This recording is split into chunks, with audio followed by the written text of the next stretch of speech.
तो हम लोग आज स्टार्ट करें इलेक्ट्रोस्टैट में आगे का पार्ट। हम लोग सीख रहे हैं कि electric field due to a uniformly charge ring at its axial point. एक रिंग है, एक रिंग के एक्सियल पॉइंट के अबाउट हम लोग इलेक्ट्रिक फील्ड निकालेंगे, क्योंकि हमारा रिंग क्या है, यूनिफॉर्मली चार्ज है। तो सबसे पहला काम कि हम लोग रिंग में एक छोटा सा एलिमेंट्री लेंथ का एक छोटा सा पार्ट हम लोग लिए, जहां का चार्ज क्या है, dq है, और उसका लेंथ क्या है, dl है। इस सेंटर से कितना दूरी पर है, r दूरी पर है। तो यहां से x डिस्टेंस पर उसके एक्सिस के अबाउट एक पॉइंट P है, जहां पर हम लोग इलेक्ट्रिक फील्ड को क्या करने जा रहे हैं, कैलकुलेट करने जा रहे हैं। तो थोड़ा सा ध्यान देंगे कि अब आपको रिंग लिए, तो रिंग के लिए हम लोग यहाँ पर ध्यान देंगे कि dq चार्ज का वैल्यू कितना होगा। तो थोड़ा सा ही देखेंगे कि ये टोटल जो लेंथ है वो कितना है, 2πr।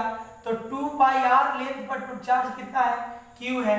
तो dl लेंथ पे चार्ज कितना होगा, तो q by 2πr into dl, और ये हो गया dq का वैल्यू। अब थोड़ा सा यहाँ बात करते हैं। चार्ज यहाँ पर पॉजिटिव है, तो इलेक्ट्रिक फील्ड जो होगा रेडियली आउटवर्ड होगा, तो आउटवर्ड डायरेक्शन में होगा। तो अब एक बात छोटा सा देखेंगे कि पॉइंट चार्ज के कारण हम लोग फार्मूला लगाएंगे। तो electric field due to dq के कारण एट पॉइंट P dE बराबर, तो फार्मूला होता है पॉइंट चार्ज के कारण kq बाई r स्क्वायर। तो k चार्ज कितना है, dq, और r स्क्वायर, तो r स्क्वायर, तो ये डिस्टेंस r है, ये डिस्टेंस x है। मान लिया का एंगल अल्फा है, तो ये भी क्या होगा, अल्फा।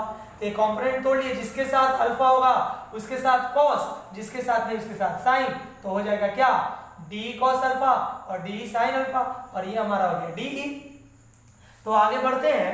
तो आगे बढ़ते हुए ध्यान देंगे कि ये अल्फा है, तो ये भी अल्फा। तो यहां से हम लोग देखेंगे कि ये r है और ये x है, तो ये डिस्टेंस कितना हो जाएगा, root under x square plus r square. तो अब फॉर्मूला होता है पॉइंट चार्ज के कारण kq बाई r स्क्वायर। तो r का मान इतना है, तो स्क्वायर करेंगे तो इसका रूट हट जाएगा।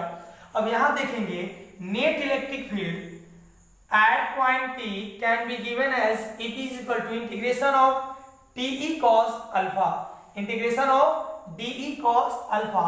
अब d का वैल्यू कितना है, k dq by x square plus r square. तो हम लोग लिखेंगे k dq by x square plus r square into cos alpha. अब हम लोग इंटीग्रेशन का लिमिट लगाएंगे 0 से लेकर कहां तक, 2πr तक, 0 से लेकर के 2πr तक। अब थोड़ा सा समझने वाली बात है कि dq का वैल्यू भी आपके पास है। तो dq का वैल्यू कितना है, q by 2πr into dl।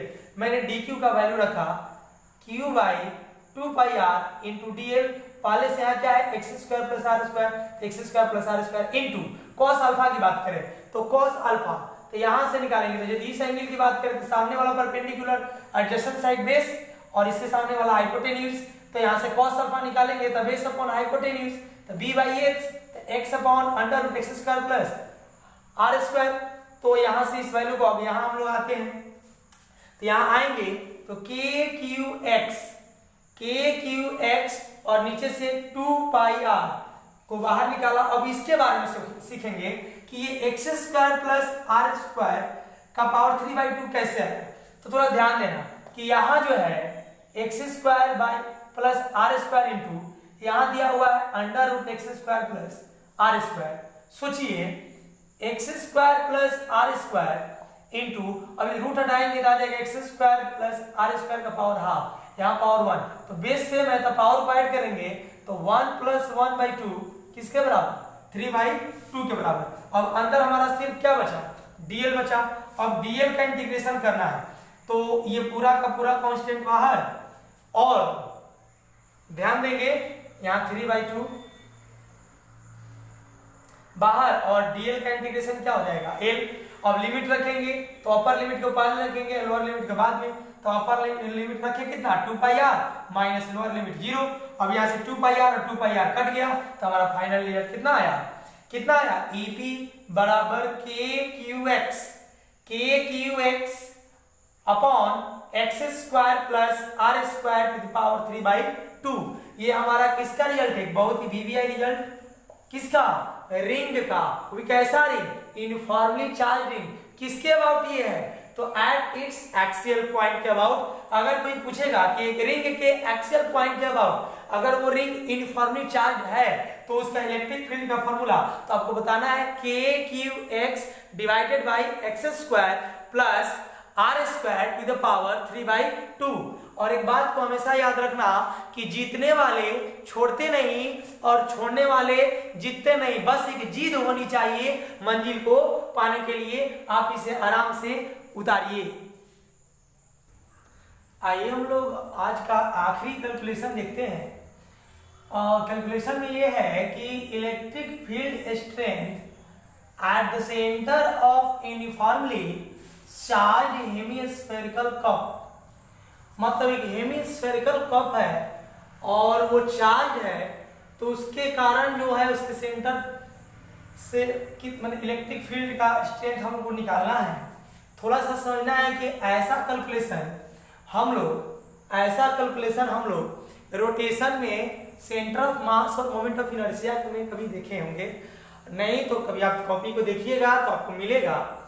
तो हमने एक स्ट्रक्चर लिया हेमिस्फेरिकल कप का और उसमें क्या किया कि उसके सेंटर से एक छोटा सा एलिमेंट कट किया रिंग वाला, जो ऐसे कुछ घूमेगा तो कुछ ऐसा, मतलब ये बाहर की ओर होता तो ऐसा एक रिंग कटता। तो ये तो बोर्ड पर है ना, तो बोर्ड पर कोई भी चीज 2D दिखेगा ना, तो अगर आप उसको लेते और काटते तो एक रिंग कटता। और अभी हम लोग रिंग का फॉर्मूला ड्राइव किए हैं KQX divided by X square plus R square का पावर 3/2।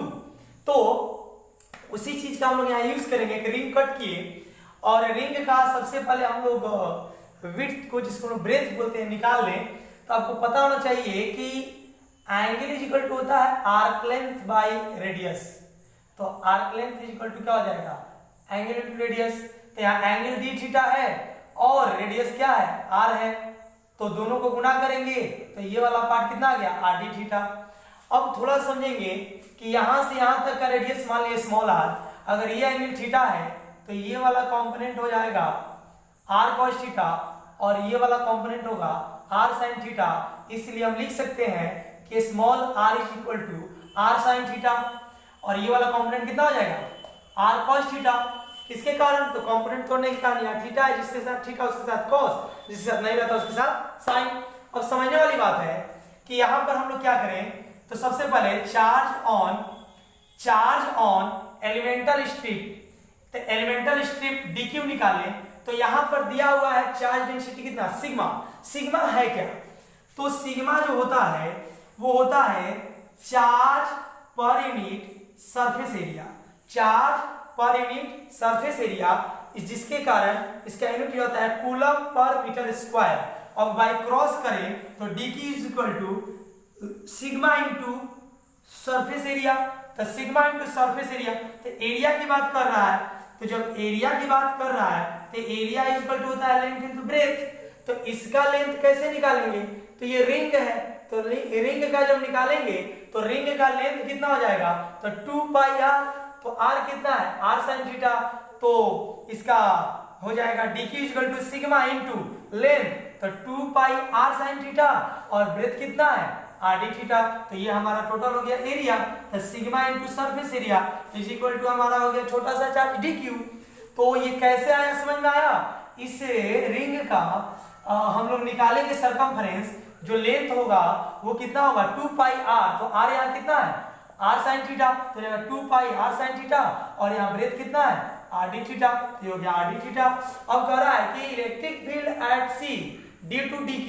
अब dq के कारण, इस dq के कारण इलेक्ट्रिक फील्ड जो होगा, तो इलेक्ट्रिक फील्ड का जो फॉर्मूला तो रिंग है, तो रिंग का फॉर्मूला अभी हम लोग पढ़े हैं कि रिंग के कारण जो इलेक्ट्रिक फील्ड का फॉर्मूला होता है KQX divided by X square plus R square का पावर 3/2। तो अब DE बराबर क्या हो जाएगा? इलेक्ट्रिक फील्ड बराबर क्या हो जाएगा? K। अब Q, तो Q यहाँ पर क्या लिए हैं? DQ लिए हैं। क्या लिए होंगे हम लोग? DQ, और DQ हम लोग यहाँ लिख दिए। फिर कितना? x, तो x मतलब ये वाला डिस्टेंस, रिंग से सेंटर के बीच का डिस्टेंस, तो रिंग से सेंटर के बीच का डिस्टेंस कितना है r cos थीटा, तो हमने लिख दिया कितना r cos theta divided by, अब x square plus r square, तो x स्क्वायर तो मतलब ये वाला डिस्टेंस कितना है r cos थीटा का स्क्वायर, तो लिख दिया r square cos square plus plus, अब ये वाला डिस्टेंस कितना है r sin थीटा है, तो हो जाएगा r square sin square theta, अब बड़ा ब्रैकेट स्मॉल ब्रैकेट कितना पावर 3/2, तो पावर 3/2 लिख दिया। अब कैलकुलेशन को हम लोग आगे बढ़ाते हैं, तो थोड़ा सा दिमाग लगाएंगे कि यहाँ पर और यहाँ के कैलकुलेशन में थोड़ा सा मैंने क्या किया कि कैलकुलेशन को शॉर्ट किया। थोड़ा सा सोचिए, आप यहाँ पर सोचिए कि अगर r स्क्वायर को कॉमन ले लीजिएगा तो cos square plus sin square कितना हो जाएगा 1। अरे होगा कि नहीं, यदि आप ही बताइए कि अगर ये दोनों में है शामिल तो कॉमन ले सकते हैं कि नहीं, लेंगे, और जब लेंगे तो r स्क्वायर को जब कॉमन लिए तो अंदर क्या बचा cos square plus sin square 1, तो अंदर क्या बचा, अंदर बचा r स्क्वायर का पावर 3/2, और आपको पता है कि यहाँ का पावर और यहाँ का पावर गुना होता है, तो ये कट गया, तो फाइनल रिजल्ट कितना आ गया r3, कितना आ गया जी r3, यहाँ मैंने r3 लिखा, और ऊपर का जो टर्म है तो अब dq का वैल्यू कितना है, dq का वैल्यू सिग्मा 2 पाई r sin theta multiply r d theta, तो हम लोग क्या किए के और dq का वैल्यू लिखे पाई 2 पाई r sin theta r d theta into, और यहाँ वाला r cos थीटा, तो अब एक r 2r 3r से 3r कैंसिल हो गया। तो अब यहाँ पर जो ये चीज कैसा है इसको सोचना है, तो आपको पता होना चाहिए कि एक बात कि k बराबर होता है 1/4 पाई एप्सिलॉन नॉट, तो 4 पाई, तो 4 को यहां से 2 क्या कर देगा कैंसिल कर देगा, तो 2 काटेंगे तो एक 2 बच जाएगा, पाई को पाई कैंसिल कर देगा तो नीचे क्या बचेगा एप्सिलॉन नॉट बचेगा, फिर sin थीटा बचेगा, फिर cos थीटा बचेगा और d थीटा बचेगा, क्योंकि तीनों r से तीनों r कैंसिल हो गया। अब कह रहा है कि अब d का वैल्यू हमारा कितना आ गया, तो d का वैल्यू आ गया sigma by 2 epsilon not sin theta into cos theta d theta. अब आता है बारी कि net electric field at centre C is, तो सबसे पहला काम इंटीग्रेट कर देंगे d को, और d को इंटीग्रेट करके लिमिट लगा देंगे 0 से लेके कहां तक, 0 से लेके कहां तक π/2 तक, 0 से लेके π/2 तक, तो 0 से लेके π/2 तक इंटीग्रेट कर दिए, और d का वैल्यू है कितना सिग्मा बाई 2 एप्सिलॉन नॉट, तो वहां लिखा sigma by 2 epsilon not sin theta cos theta d theta, sin theta cos theta d theta, value को मैंने d का यहां पुट कर दिया। अब सिग्मा बाई 2 एप्सिलॉन नॉट को बाहर निकाला, अपने मन से 2 से गुना किया, 2 से भाग दिया, तो कोई अंतर आएगा क्या, नहीं आएगा। अपने मन से गुना भी कर दे जिस चीज से और उसी चीज से भाग कर दे तो कोई अंतर नहीं आएगा। तो मैंने अपने मन से 2 से क्या किया गुना किया, और 2 से क्या किया भाग किया, तो भाग किया गुना किया तो कट जाएगा। अब थोड़ा सा दिमाग लगाना है कि यहाँ से ये 2 को इधर ला दिए तो 4 हो गया। अब ये sin 2 थीटा कैसे आया, तो समझना है ट्रिग्नोमेट्री का फॉर्मूला होता है कि sin 2 theta is equal to 2 sin theta into cos theta. तो यहाँ देखिए कितना है 2 sin theta into cos theta, किसके बराबर sin 2 थीटा के बराबर। ये 2 कहाँ ला दिए बाहर ला दिए, फिर क्या आ गया d थीटा। अब इंटीग्रेशन की बात करें तो sin का इंटीग्रेशन माइनस cos, लेकिन यहाँ पर एक कोफिशिएंट है 2, तो कोफिशिएंट कितना रहता है उसी से हम लोग क्या कर देते हैं भाग दे देते हैं। तो sin 2 थीटा का integration minus cos 2 theta divided by 2, जितना कोफिशिएंट उसी से भाग। अब इसको भी मैंने क्या किया बाहर निकाल दिया, तो क्या हो गया बाहर निकाल दिया तो क्या हो गया 8 हो गया। अब यहाँ पर अपर लिमिट π/2, लोअर लिमिट 0 है, तो सबसे पहले अपर लिमिट को रखा, तो यहाँ π/2 को रखा थीटा के बदले, फिर माइनस cos 2 है तो 2, और फिर लोअर लिमिट 0 का रखा।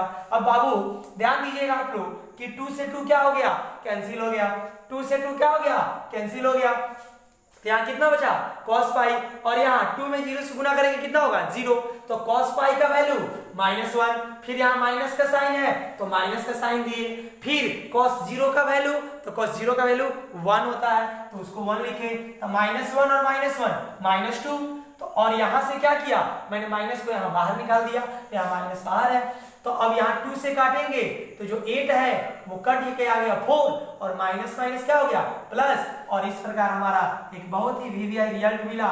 क्या मिला? E is equal to sigma by 4 pi epsilon naught. तो याद रखना है कि एक यूनिफॉर्मली चार्ज हेमिस्फेरिकल कप है तो उसके कारण इलेक्ट्रिक फील्ड का formula sigma by 4 pi epsilon not. ये दोनों डेरिवेशन को पहले सबसे